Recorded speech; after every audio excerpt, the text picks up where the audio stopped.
everyone. I wanted to take this moment to kind of talk about what happened at Kyoto Animation Studio. I feel like this is something I probably should have talked about yesterday, but I didn't really know what had actually happened until much later in the day.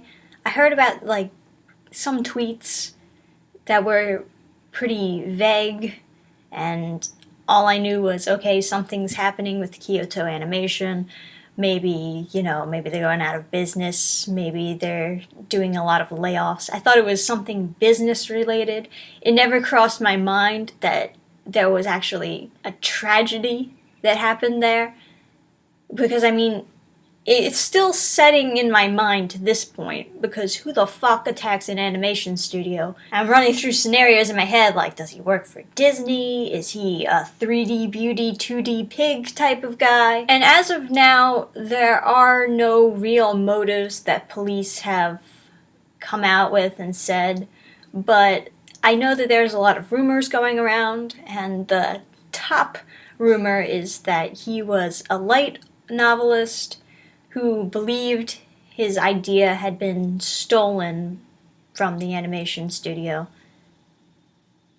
I guess that is something that people claim all the time. They're so wrapped up in their own head that it never occurs to them the same idea could be created again by somebody else. But obviously, anyone who sets fire to people in an animation studio is a crazy person and doesn't deserve any validation for their actions. So, death penalty coming back?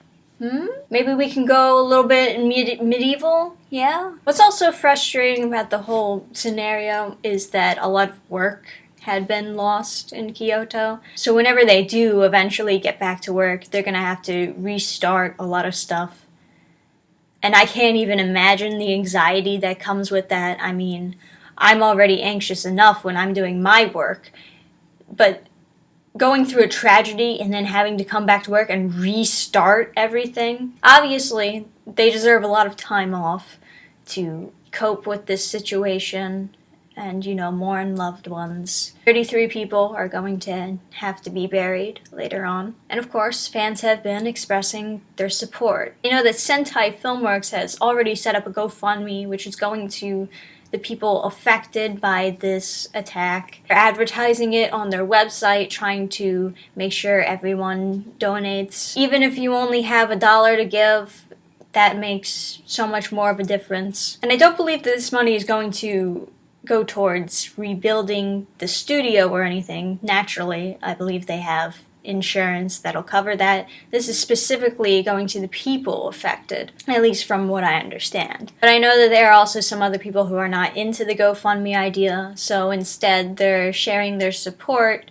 through, the hashtag, and they're sharing their support by buying more Kyoani stuff. And I'm sure whatever you can do to help will mean the world to these people. So I'll leave a link for the GoFundMe down below in the description. I know that a lot of people have been trying to push this, so I'm doing my part. Thank you guys for watching, and stay safe.